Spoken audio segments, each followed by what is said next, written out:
Salut à tous et à toutes, lundi 23 février 2026, première sortie de ce grand journal pour cette semaine. L'information ne dort jamais et nous non plus. Vous êtes bien sur Swag Radio. Et voici le grand journal. Les grandes décisions politiques, les tensions internationales, les faits marquants du jour, tout ce qu'il faut savoir ici et maintenant. Je suis Arlette Torrelas, depuis le studio de Swag Radio dans la capitale des grandes écoles du monde, Boston, Massachusetts. Swag Radio, l'énergie, le flow et l'attitude. Swag Radio on air avec du style. Passez la commande à Alexa pour écouter Swag Radio 24 heures sur 24. Alexa, open Swag Radio. Tout de suite, voici les infos. Tempête de neige. La ville de New York n'a pas connu de tempête de cette ampleur au cours de la dernière décennie, avertit le maire Zoran Mandani. Lors d'une conférence de presse dimanche 22 février à l'approche de cette perturbation qui a déjà provoqué des milliers d'annulations de vols et d'importantes coupures de courant dans tout le nord-est des États-Unis, le récit est signé France 24 dans ce grand journal. La côte est des États-Unis, balayée par une puissante tempête hivernale. Jusqu'à 70 cm de neige sont attendus par endroits. À cela s'ajoutent des vents violents et des risques d'inondation. Des coupures d'électricité sont également à prévoir. À New York, l'état d'urgence est décrété. Les 8 millions d'habitants sont appelés à rester chez eux. Nous sommes en situation de blizzard. La ville de New York n'a pas connu de tempête de cette ampleur au cours de la dernière décennie. L'état d'urgence entraîne la fermeture des rues, des autoroutes et des ponts de la ville de New York. À toute circulation, voitures, camions, scooters et vélos électriques, à l'exception de certains déplacements essentiels et urgents. Des restrictions qui ne semblent pas refroidir ces touristes. On est très contents. C'est beau, New York, c'est la neige. Je pense que que c'est une chance. Non c'est pas mal. On vient débarquer et on est un peu émerveillés et surpris en même temps. Je savais qu'il allait neiger un peu, mais je ne pensais pas que ça serait autant. Je suis contente. C'est une belle expérience. Dans les aéroports situés sur la trajectoire de la tempête, les avions sont cloués au sol. Plus de 3500 vols ont déjà été annulés. En janvier déjà, la côte est des États-Unis avait été frappée par un phénomène similaire. Plus d'une centaine de personnes avaient alors été tuées. Nous irons au Mexique dans ce grand journal. Des violences éclatent au Mexique après la mort d'El Mencho, le parrain d'un des principaux cartels tués par l'armée. Le baron de la drogue était la plus grosse prise que le gouvernement mexicain pouvait offrir. L'administration Trump, dans sa lutte contre les cartels, et sa mort a suscité une réaction vigoureuse du cartel de Jalisco, nouvelle génération. Le récit est signé Euronews dans ce grand journal. Au Mexique, des violences ont éclaté dimanche après la mort du chef de gang El Mencho, tué lors d'une opération militaire. De son vrai nom Nemesios Rubén Oseguera Cervantes, l'homme de 59 ans était à la tête du puissant cartel Jalisco Nouvelle Génération. Au cours de l'opération, les soldats ont essuyé des tirs et tué 4 personnes sur place. 3 autres personnes, dont El Mencho, ont été blessées et sont décédées par la suite selon un communiqué. La mort du chef de gang a suscité une réaction violente de la part de son cartel. Des routes ont été bloquées et des voitures incendiées. Plusieurs incidents ont été recensés dans une vingtaine d'États fédéraux au Mexique. Dimanche soir, les rues de Guadalajara, capitale de Jalisco, étaient désertes. Par mesure de précaution, les habitants sont restés chez eux.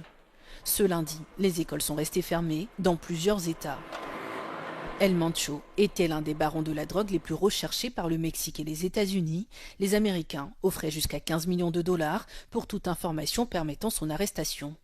Le cartel Jalisco Nouvelle Génération est l'une des organisations criminelles les plus puissantes et les plus dynamiques du Mexique. Il a commencé ses activités vers 2009. En 2025, l'administration Trump l'a classé dans la catégorie des organisations terroristes étrangères. Depuis dimanche, au moins 14 personnes ont été tuées, dont 7 soldats de la garde nationale. Nous resterons toujours au Mexique dans ce grand journal. Le Mexique traverse une nouvelle vague de tensions sécuritaires depuis l'élimination d'un important chef de cartel lors d'une opération des forces fédérales Plusieurs villes du pays vivent au rythme des rafales d'armes automatiques, des véhicules incendiés et des routes bloquées. Dans certaines régions, la population est appelée à rester chez elle, tandis que les autorités tentent de reprendre le contrôle. Le récit est signé TV5 Monde dans ce grand journal. Une colonne de fumée noire à Guadalajara, dans l'ouest du Mexique. Même spectacle à 300 km de là, à Puerto Vallarta, sur le littoral, et dans de nombreuses régions à travers le pays. Ces incendies ne sont pas liés à la sécheresse, mais à la démonstration de vengeance de la mafia mexicaine. Dimanche, l'un des fugitifs les plus recherchés du pays a été tué lors d'une opération militaire. Nemesio Oseguera, 59 ans, alias El Mencho, fondateur du cartel de la nouvelle génération de Jalisco, l'une des organisations criminelles les plus violentes du Mexique. Sa tête était mise à prix pour 15 millions de dollars. Il a été capturé à Tapalpa, son bastion dans l'ouest du pays. Blessé, son corps a été transporté en avion dans le bureau du procureur général de Mexico, lourdement gardé. L'objectif est de garantir la sécurité des personnes. Nous avons activé le code rouge pour coordonner l'action de toutes les agences de sécurité. La mort de celui qui est considéré comme le dernier grand parrain de l'organisation a déclenché la colère des gangs. Véhicules incendiés, commerces vandalisés. Au total, une vingtaine d'États sur les 30 que compte le pays ont été touchés, suscitant parfois des scènes de panique, comme ici, à l'aéroport de Tlajomulco. Des dizaines de vols ont été annulés, les écoles et les administrations fermées ce lundi. Les habitants ont pour consigne de rester chez eux. Écoutez, maintenant on a peur. On ne sort que lorsque c'est nécessaire. C'est bien qu'ils en finissent avec toutes ces organisations, mais la peur persiste. Une opération à laquelle les États-Unis déclarent avoir contribué en fournissant du renseignement. Selon Washington, le groupe est un fournisseur clé de fentanyl et de cocaïne sur le marché américain. Depuis son arrivée au pouvoir, Donald Trump fait pression pour déployer des soldats américains directement au Mexique, ce que refuse jusqu'à présent sa présidente. Nous irons aux États-Unis. Un homme armé a été abattu par les autorités américaines après s'être introduit de nuit dans le périmètre sécurisé de Mar-a-Lago, la résidence floridienne de Donald Trump. Le président y passe régulièrement ses fins de semaine, mais il se trouvait à Washington au moment de l'incident. Le reportage de Raphaël Drouin de Radio-Canada dans ce grand journal. En pleine nuit dimanche, un homme s'introduit sur le terrain de Mar-a-Lago, l'impressionnant domaine où se trouve la résidence secondaire de Donald Trump. Il est armé d'un fusil de chasse et d'un bidon d'essence. Les agents lui ordonnent alors de déposer les deux objets, raconte le shérif du comté. L'individu a déposé le bidon, mais a levé son fusil en position de tir. Les agents ont donc ouvert le feu. L'homme dans la vingtaine est mort sur place. Le président des États-Unis passe parfois le week-end à Mar-a-Lago, mais il n'y était pas cette fois-ci. C'est très, très rapide parce qu'on est vraiment dans une protection maximale. Cet ancien policier estime que les agents des services secrets ont bien agi. Le questionnement est beaucoup plus, comment se fait-il que l'individu se rend sur le terrain? On ne connaît pas les motivations du suspect ou ce qu'il comptait faire, mais ce n'est pas la première fois qu'une personne aurait pu menacer la vie de Donald Trump. On voit de façon générale un peu partout une espèce d'agressivité qui peut résulter soit par des menaces ou même par la présence de gens armés. Mardi, un homme a été arrêté à Washington. Il courait vers le Capitole, un fusil chargé à la main. Sur les réseaux sociaux, des républicains notamment ont réagi à la nouvelle, dont la porte-parole de la Maison-Blanche, qui pointe du doigt les démocrates qui ont choisi, dit-elle, de mettre à l'arrêt le département de la sécurité nationale. Le gouvernement est en partie paralysé ces jours-ci en raison de différends au Congrès concernant les pratiques de ICE, la police fédérale de l'immigration. de dire que ça bloque l'ensemble de l'appareil judiciaire ou policier fédéral aux États-Unis, c'est complètement faux, là. À Mar-a-Lago, l'enquête commence. Le FBI a été chargé de faire la lumière sur cette affaire. Ici Raphaël Drouin, Radio-Canada, Montréal. Nous irons en Iran dans ce grand journal. Tension entre Téhéran et Washington. L'Iran revendique son droit à se défendre.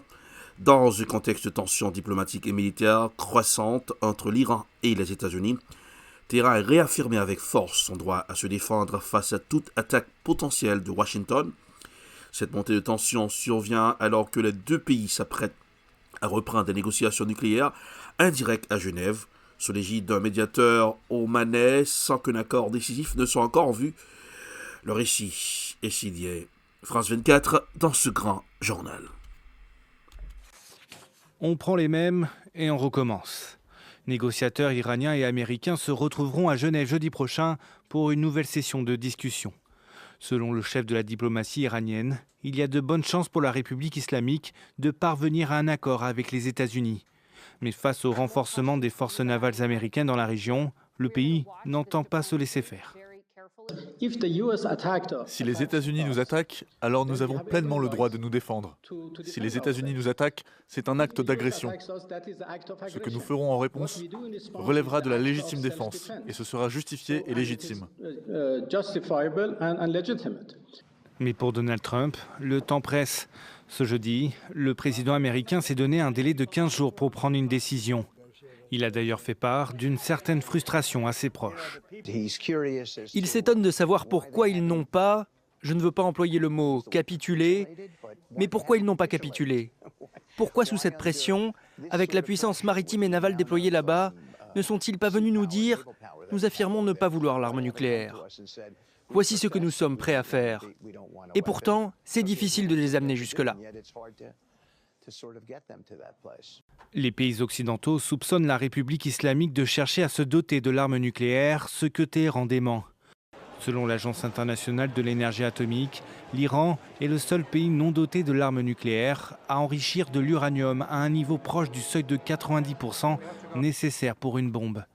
En attendant le retour des négociateurs à Genève, les deux camps continuent de souffler le chaud et le froid. Les tensions entre les États-Unis et l'Iran continuent d'alimenter les inquiétudes sur la scène internationale entre sanctions économiques, accusations mutuelles et dossiers nucléaires sensibles. La question revient avec insistance. La diplomatie peut-elle encore triompher? Un contentieux ancien et complexe depuis la révolution iranienne de 1979. Les relations entre Washington et Téhéran sont marquées par la méfiance. Les sanctions américaines, renforcées ces dernières années, visent principalement le programme nucléaire iranien ainsi que son influence régionale. Écoutons les détails sur RT dans ce grand journal. Est-ce que Donald Trump pourrait choisir l'option militaire pour gagner des points avant donc ces élections qui arrivent de mi-mandat, donc des midterms au mois de novembre? Et s'il le fait, quelle sera cette réponse iranienne? Le dialogue est-il encore possible? Il y a beaucoup de zones d'ombre en ce moment. Pouvez-vous nous les éclairer? Vous savez, il est plutôt rare de penser que des États qui dialoguent, puisqu'il y a un dialogue qui a été instauré sous la pression américaine, la pression de l'envoi d'une énorme armada militaire, dont 2 grands porte-avions, le Ford effectivement et le Lincoln, de dire qu'il y a une négociation, oui, négociation sous pression, négociation qui se veut être une forme de capitulation, d'ailleurs c'est ce qui est dit plus ou moins dans l'état-major américain, et en même temps une réalité qui s'impose sur le terrain. Les Américains n'ont pas l'habitude de demander poliment aux gens de négocier, même s'ils envoient des forces pour faire peur. Les Américains ont évalué les rapports de force et se rendent bien compte que si jamais ils devaient attaquer une puissance industrielle comme l'Iran, car l'Iran est un pays industrialisé. L'Iran n'est pas l'Afghanistan qui n'avait pas d'armes, qui étaient des gens qui se battaient en guenilles avec des pick-up de vieille génération, avec peu de moyens, mais qui ont quand même remporté la mise au bout d'un temps. L'Iran est un pays qui a résisté à 8 ans de guerre contre l'Irak. L'Iran est un pays industriel, technologique, qui maîtrise non seulement les missiles courtes, moyennes et longue portée, mais surtout les hypersoniques. Puis l'Iran, c'est un pays qui maîtrise aussi le voyage spatial, qui envoie ses satellites, qui a les capacités de voir ce qui se passe de l'autre côté. Donc tous ces éléments font que les rapports de force inquiètent l'état-major militaire américain. Contre Trump qui, comme toujours dans son art of deal, veut faire un coup de pression, demande le plus pour avoir le moins. Il l'a fait d'ailleurs à l'époque avec la Corée du Nord. là, il y a un vrai bras de fer psychologique qui s'est installé, un bras de fer psychologique qui pourrait conduire à des bombardements des États-Unis sur l'Iran, avec une réponse iranienne qui serait très forte aussi, on le sait déjà, avec évidemment les bases américaines qui commencent à être évacuées parce qu'elles sont en danger, ils le savent aussi, avec un rapport de force qui serait disproportionné en faveur des États-Unis en termes de frappe, mais c'est vrai que l'Iran peut répondre à la capacité, non pas d'être offensif, mais de se défendre. Donc tous ces éléments-là font que dans ce rapport de force, les États-Unis rêvent de faire peur à l'Iran. On a un président qui est modéré, mais qui garde des positions fermes, rêve d'instabiliser l'Iran avec des manifestations qui sont plus ou moins téléguidées, on l'a bien compris, mais surtout rêve de désarmer un Iran qui est dans son bon droit. Ce que demandent les États-Unis, c'est quoi? C'est 3 choses. Qu'ils ne fassent plus nucléaire du tout. Donc là, c'est bon, ils ont mis de côté, ils acceptent maintenant que l'Iran enrichisse à 3,5, comme l'AIEA et les accords internationaux l'autorisent. Ensuite, ils demandent à ce qu'ils ne fassent plus de missiles longue portée, limités à 400 km. Là encore, c'est illégal. Il y a des restrictions en termes de capacité offensive ou défensive. Ça n'existe pas dans le droit international. Puis surtout, ils demandent d'en finir avec ce qu'on appelle l'axe de la résistance, donc toutes les organisations un peu disséminées un peu partout, les Houthis au Yémen, le Hezbollah irakien, le Hezbollah libanais, et toutes ces organisations-là qui sont favorables évidemment à la cause iranienne et à la cause palestinienne, les Américains voudraient en finir avec cette résistance et faire en sorte que la région soit pacifiée au profit d'Israël. Et les Iraniens, évidemment, ne sont pas du tout prêts à cela. Est-ce que vous pensez que l'Iran peut tirer également quelques profits après ce deal, s'il a lieu? Aujourd'hui, le ministre des Affaires étrangères, donc Araghchi, parlait d'une possible levée des sanctions si l'Iran avance dans ses pourparlers avec les États-Unis. Est-ce que Washington est prêt pour cette levée de sanctions si les 3 points que vous venez d'évoquer, du moins peut-être 2 d'entre eux, sont réunis? Oui, il y aura une négociation âpre. Alors évidemment, les Iraniens ne céderont pas sur les missiles, c'est évident. Je pense qu'il y a aujourd'hui de tenir un trajet haute. Ils ne céderont peut-être pas entièrement sur l'axe de la résistance. Ils vont peut-être réduire leur soutien. Ils ne céderont évidemment pas sur le nucléaire parce que c'est une souveraineté nationale et tout le peuple iranien, pour cela, est derrière ses dirigeants. Mais la question qui est posée avec acuité, c'est qu'il y a eu un accord signé en 2015 qui était plutôt profitable, 5+1 avec l'Iran, qui avait effectivement cadré cette production nucléaire, cette production d'enrichissement d'uranium, parce qu'on sait qu'à 3,5% c'est pour du civil, à 94%.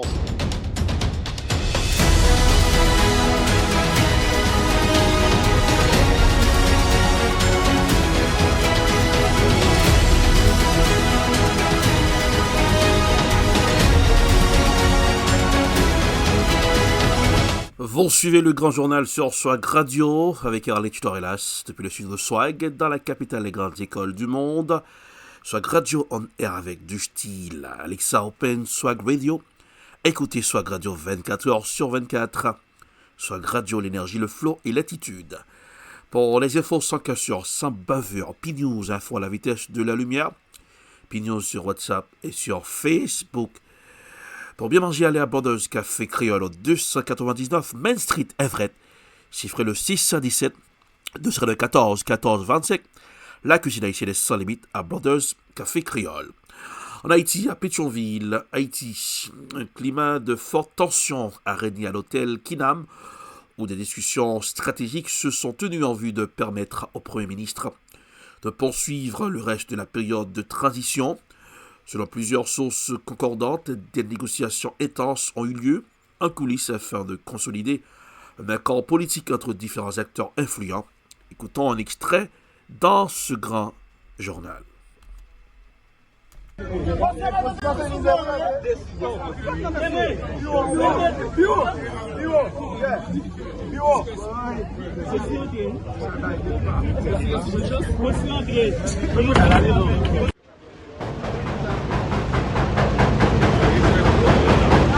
Viva a família, frère, viva a família!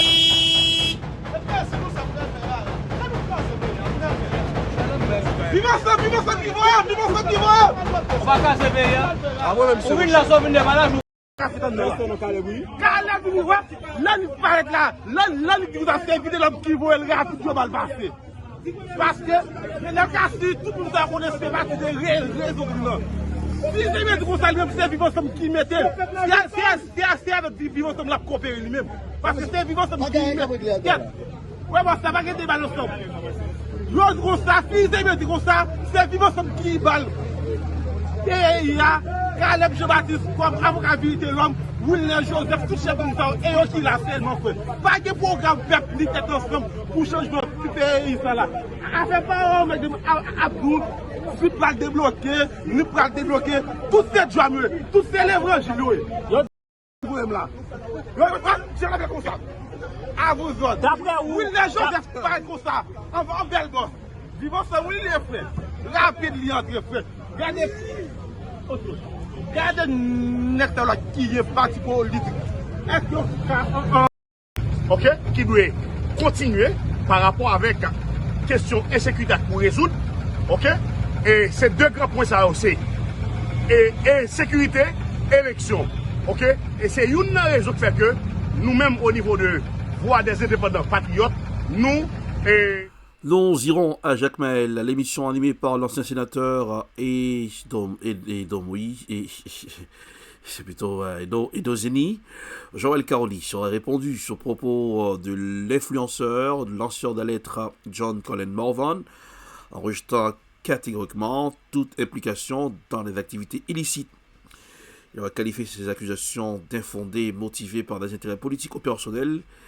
Caroli appelle à laisser les institutions compétentes faire leur travail si des éléments concrets existent. Écoutons un extrait dans ce grand journal.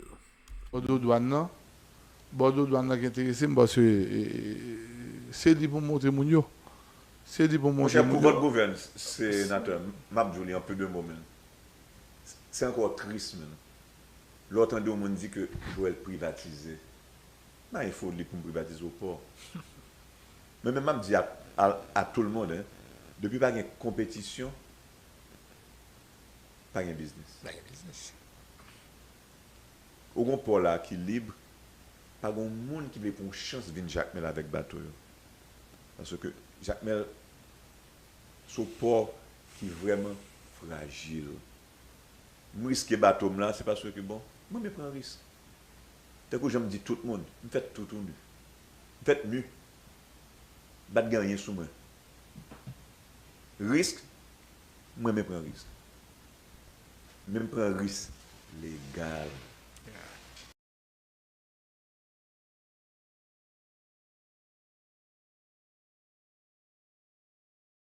Des forces ensemble pour te frapper nous, pour te frapper, mais même comme même moi j'ai l'autre dimension, j'ai émission, on m'a parlé chaque samedi, elles ont des dollars et moi j'ai l'autre dimension dans la politique, m'a fait politique tout.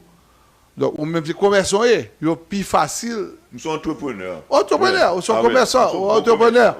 Ou c'est une plus grande entrepreneur. Fier d'être. Ou c'est une plus grande entrepreneur dans la ville là. Mais ou même ou la commerce, c'est que je suis dit tout à l'heure par la politique. Donc, il y a une gens pas peur. Parce que il n'y a pas peur commerçant.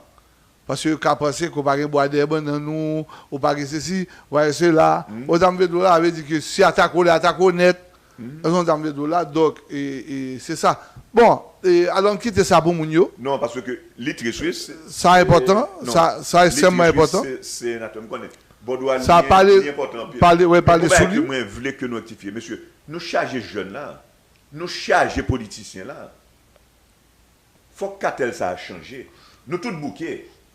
Bon, Katel là. Yo soi-disant inculpé au lan ou assassinat. Ou bien 2 ans là en prison. Et puis, tout le monde a regardé, il y a pris le temps pour.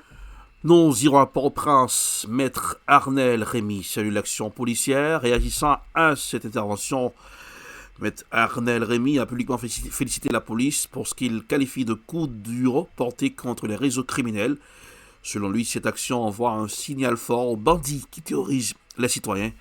Écoutons Maître Arnel Rémy au micro de la presse. Moi, je viens lancer message solidarité ça à tout le monde qui est victime de kidnapping dans le moment ça. Dans le premier méthode, c'est parce que moi je veux solidariser à tout juge, à tout avocat et victime de phénomène kidnapping ces derniers temps. Situation compliquée, situation difficile. Hier encore, il y a un jeune confrère qui a été assassiné. On peut prendre contact avec elle, il dit nous pas revenir non dans la presse. Je dis là, moi-même comme avocat qui défendre. Moi-même comme avocat qui parler pour ça fait. Mais devant Nicolas Presse, pour me dire, l'heure est grave. L'heure est à l'urgence. L'heure est aux actes. Je dis là, pas de parler en fil. Je dis là, c'est prendre des dispositions pour venir, pour nous aider, pour nous sauver sa casse. Chaque 2 jours dans la commune d'Elma, nous avec. Chaque 2 jours. Et nous féliciter la police encore une fois qui dévie maintenant contre tentative de kidnapping, côté que kidnappeur ou être dedans. Je vous dis, on a dit non. Dans le moment où on a le pouvoir, là, dans le moment où gâteau a séparé, il faut prendre de monde qui est capable, de technocrates, de monde qui connaît, de monde qui maîtrise le sujet.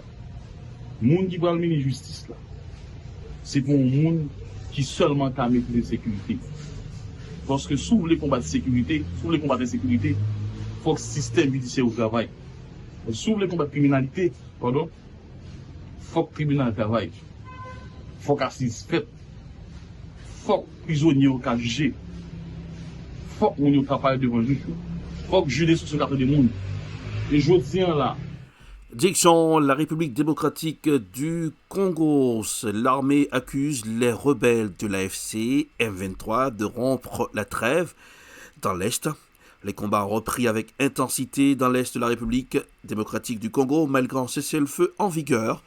Le récit est signé Africa News dans ce grand journal. Les affrontements entre l'armée congolaise et les rebelles de l'AFC M23 ont repris dans l'est de la RDC malgré l'entrée en vigueur de la trêve proposée par la médiation angolaise. Dans un communiqué publié vendredi, les FARDC ont dénoncé les attaques systématiques de la coalition AFC M23 appuyée par les forces rwandaises. Le gouvernement congolais est très respectueux puisque c'est lui qui réellement a besoin de la paix. Tandis que les rebelles, eux, n'ont pas besoin de la paix, ils ont besoin de conquérir davantage. Et ils ne font rien dans ces lieux qu'ils conquièrent, si ce n'est que des pillés en faveur du Rwanda. Au-delà des affrontements militaires, les forces armées congolaises dénoncent aussi des exactions commises contre des civils dans le sud de Kivu. Selon elles, ces violations compromettent les efforts diplomatiques. Les rebelles qui ont récemment perdu des positions rejettent ces accusations. Et même notre entrée à Goma, c'est parce que Kinshasa n'a jamais voulu respecter le cessez-le-feu. Le cessez-le-feu est violé parce que c'est de la stratégie du régime de Kinshasa de poursuivre la guerre. N'oubliez pas, la guerre pour le régime de Kinshasa est un business. C'est là où ils volent, c'est là où ils détournent. Ces violences ont entraîné le déplacement de plusieurs milliers de personnes. À Ouvira, dans ce camp de fortune où de nombreuses familles ont trouvé refuge, les conditions de vie restent précaires avec un accès limité à l'aide humanitaire. Plus de 200 000 civils ont fui la zone depuis le début du mois de février, selon la société civile Fizi. On parle sans cesse de cesser le feu, mais sans solution durable. Et la guerre continue. Les combats ont encore eu lieu hier à Lemera. Qu'on nous aide. Nous demandons aux autorités de s'asseoir autour d'une même table pour trouver une solution, arrêter la guerre, afin que nous puissions rentrer chez nous, cultiver nos champs, vivre avec nos enfants et retrouver la paix. De nouveaux combats ont été signalés dimanche sur les hauts plateaux de Minambwe dans la province du Sud Kivu. Malgré ces attaques que les FARDC qualifient de manœuvres visant à saboter le processus de paix, l'armée affirme maintenir une posture défensive.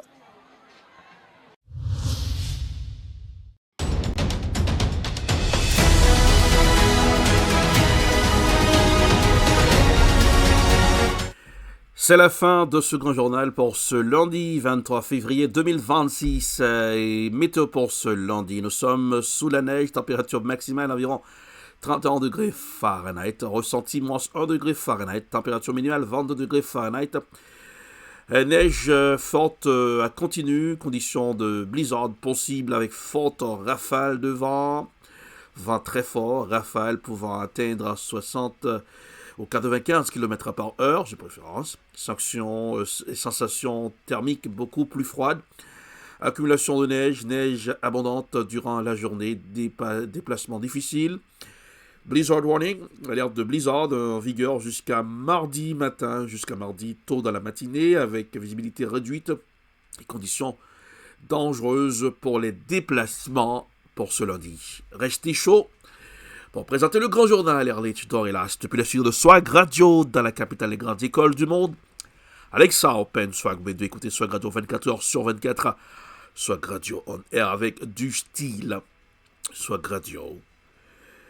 L'énergie, le flow et l'attitude.